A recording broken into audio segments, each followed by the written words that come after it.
Patrick Kluivert dan asistennya Denny Lansat tiba di gedung Kemenpora Senin siang. Didampingi Ketua Umum PSSI Erick Thohir dan Sekjen PSSI Yunus Nusi, Kluivert dan Lansat menemui Menpora Dito Aryo Tejo untuk menyampaikan rencana strategis bagi timnas Indonesia.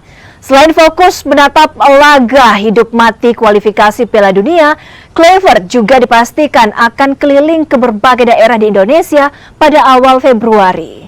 Kluivert rencananya akan memantau pertandingan antara Dewa United menghadapi Persija Jakarta, serta beberapa daerah untuk melihat potensi talenta lokal di Indonesia. Ya, kalau tidak salah 8 Februari itu ada pertandingan Dewa dan Persija, di mana 5 pemain tim nasional ada 3 di Persija, 2 di Dewa. Ingin dipantau langsung, sekalian melihat juga infrastruktur dan juga pemain-pemain potensi lainnya